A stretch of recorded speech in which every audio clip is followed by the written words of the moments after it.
everyone and welcome back to my channel. My name is Aurel and this is the 5th video of my I Am Back series. If you are interested in watching the rest of the series that already have been released, I will be linking the playlist in the cards.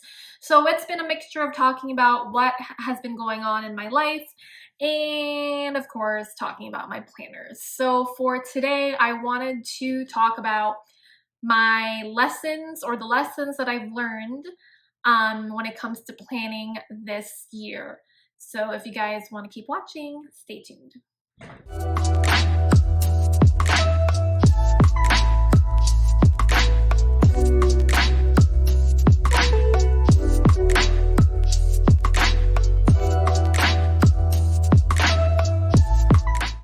So 2020 is almost at an end, and honestly, it's been a weird ass year, guys. I feel like probably everybody agrees with me. This year has been just filled with highs and lows, probably more lows than highs.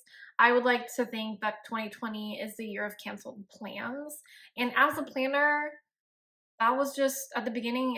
It was just so bad. It was just I set myself to do so many things this year, and honestly, the ones that I set up myself to do, I really didn't get to do. But I did do other things that I didn't plan on doing, but it's just it was just so bad for a planner because it has definitely, you know, kind of surpassed your expectations in a weird way.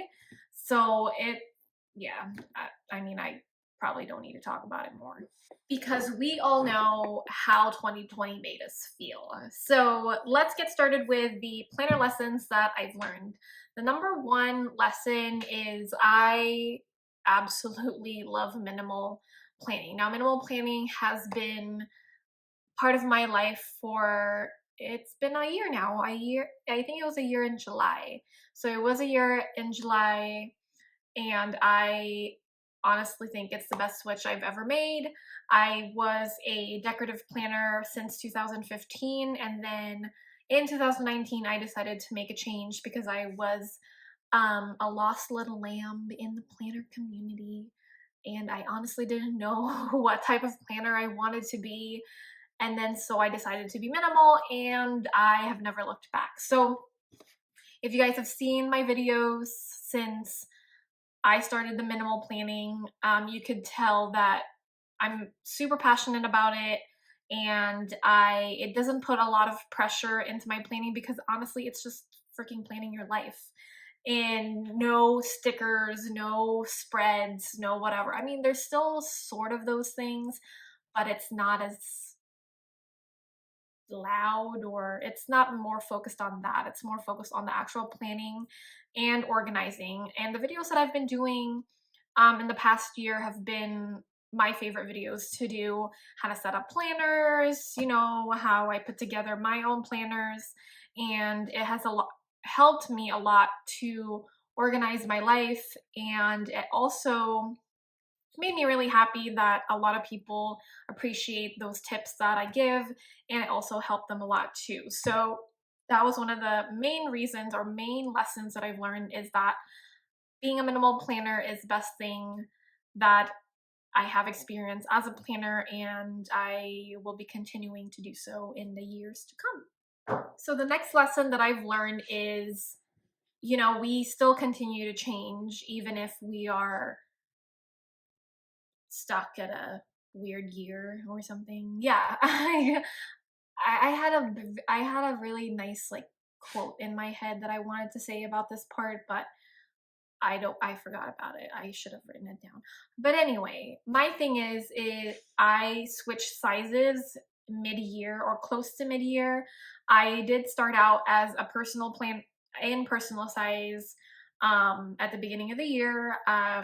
You know, I was with my Giglio. I started with my dark brown Campagna, and then I found my personal unicorn planner, which is the Amica in gold. I finally sold her a couple of months ago. I think it was in November even. Yeah, so it was last month. And honestly, oh no, it was in October. and it was a bittersweet goodbye, but I finally found the size, I hope the size that it is for me, which is my A6. So I have been really curious about the A6 size for a while, because when I was in personal, you know, the fact that the pages were just so narrow, writing down in your planner, or even when you take the pages out, because I do put slits on my inserts so I can easily take them out and then write them on like the desk or whatever. So yeah, like that part never really, you know, was satisfying for me, and I always needed like a change. So an A6 it's pretty much like a baby A5. I call it a baby A5 because the width is sufficient enough for me to write stuff down, even in the planner, which is absolutely fantastic. And also it's compact enough for me to take it with me everywhere, but not too small like pocket. I did set up a pocket planner at one point when I was supposed to go to Japan this year, but lo and behold, that didn't happen. So, but it was just setting it up. I'm just like, this shit is so freaking small. I can't. And even with lately, I've seen a lot of like pocket planners everywhere. Everybody seems to be in pocket now. I've had this little bit of itch to try it, but I'm still not gonna try it because I know that I am satisfied with my A6. So like I said, or what I was going at in the beginning, is that it's okay to change sizes, but not because everyone is like trying it in a way. So I don't know, which kind of leads me to a point to my next lesson after this. But yeah, I switched to A6 because there was one thing about the personal that I didn't like. And when I finally switched to A6, I was pretty much at size piece. Hopefully it really truly is size piece. Okay, so next lesson is I really don't think, as it, for me at least, I'm sure everyone else feels the same, not all trends need to be followed. I posted a planner trends video earlier in the year, and I did some of the most popular trends in the planner community, like task cards and vellum, stickers, and other things. I can't really name them off the top of my head, but what I've learned is that yes, they are trends and it works for some people. Not everything needs to be tried. Like the perfect example that I'm talking about is Pocket. So everybody seems to be in Pocket, and I like looking at it with, you know, on Instagram, like when other people are like posting about it, like Lindsay, Hannah, they're just like, their pocket planners are just so freaking cute. But I know within myself that it will never work out for me because, first of all, I have big handwriting, so that shit's not gonna work. And then I like 30mm rings. I like big rings. So I know they do have pockets with 30mm rings, but I feel like I still need more space. And I'm just gonna like fill it out with more inserts and more inserts and more inserts, and I'm never gonna be satisfied. So that, in a nutshell, is what I feel about like trends that you don't have to follow. Other things are everybody using the same cloth and paper dashboard. That to me, I mean, if that's what makes you happy, then I'm all for it. You know, I'm not like bashing on anybody, but you know, you can still make your planner as your own. And that's the thing that I've learned really this year, is that you can still have the same product from a shop, but kind of make it as your own, like with layering and or putting different like colors all around it or something like that. But yeah, so that's like one of the things that, you know, I've learned. Yeah, it looks pretty and everybody's doing it and it all looks pretty on them, but do I really need to try it? I don't. So next lesson that I have learned, and I talked about this on a previous video in this series, is that I am continuing with my 2-planner system. Yes, so I have learned that a rel will always be a two planner person, because these two work in tandem together, and I've created a seamless system for them to work together, mostly for next year, because I had a bit of a kind of a lull with my extension sometime this year because when I took a break.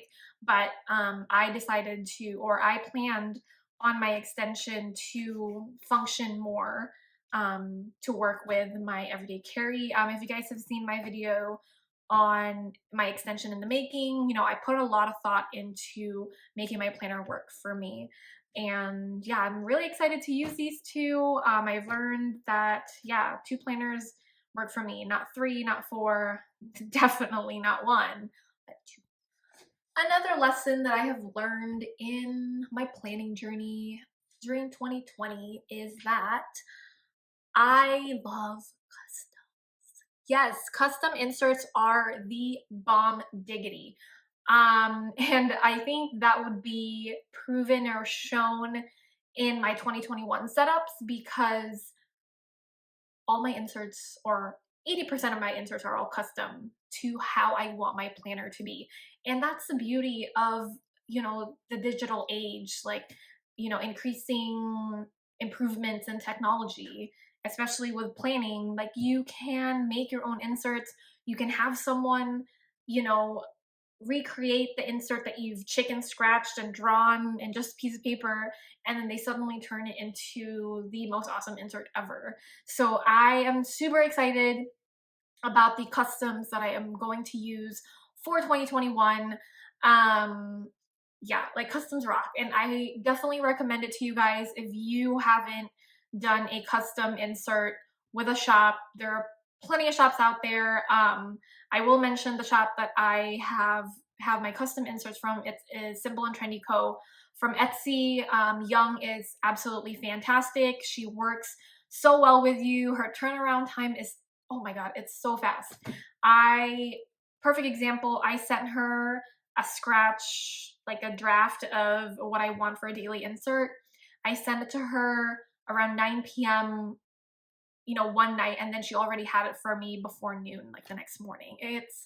She's so good. Yeah, so, and there are other people who do that too. So if you are, you know, trying inserts from like different shops, which is all well and good, because, you know, one way to support them is to actually buy their product. Or if you're, you know, at a different stage in your life and you do need a different type of insert, because I think that's probably going to happen to me too. But consistently throughout the year, I already have my inserts. I already have my weeklies, monthlies, and my dailies, and other stuff like for my social media and all that. They're all custom made because I know how I am going to plan, and it's not going to change even if my season changes, I guess. So yeah, customs, definitely recommend. I will talk more about that when I do my planner setups for 2021. And I'll also do like a favorite insert type of video if you guys are interested in that too. So yeah, customs, definitely rocking.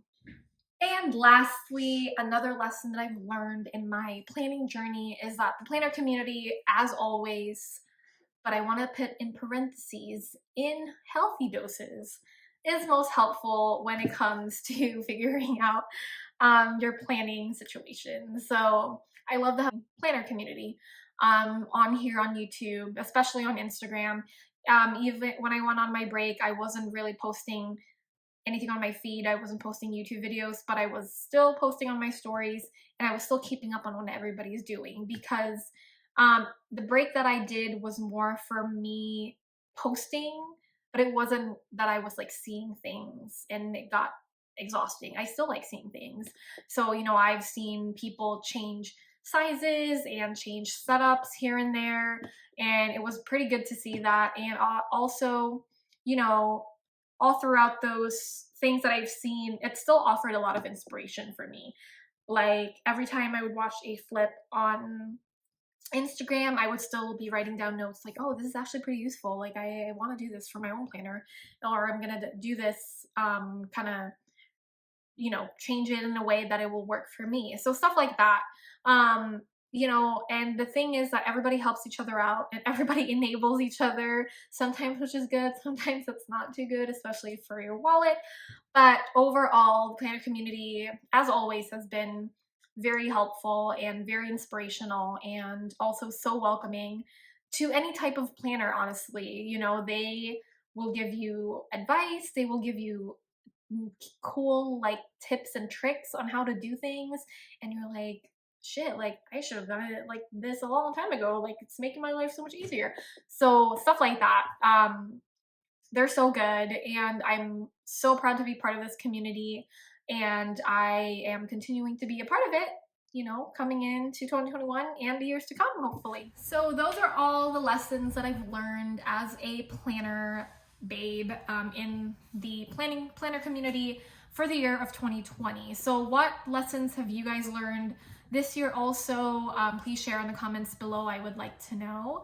I hope that, you know, coming into 2021, despite how shitty this year was, when it comes to planning though, this year has given me a lot of clarity on what I want in my planner, and hopefully it'll lead me to be more organized, to be more on top of things when it comes to, you know, planning my life and all the things around me. So yeah, that is the end of this video. I am super excited for the last 2 videos of this series. I hope you guys have been following along, and I hope you guys have been liking the content. It's a little newish feeling to be back on YouTube, but at the same time, I really missed it. So I hope you guys miss me too. Yeah, so if you like this video, don't forget to hit the thumbs up button. And of course, if you want to see more content from me, don't forget to subscribe. I'll see you guys tomorrow. Bye.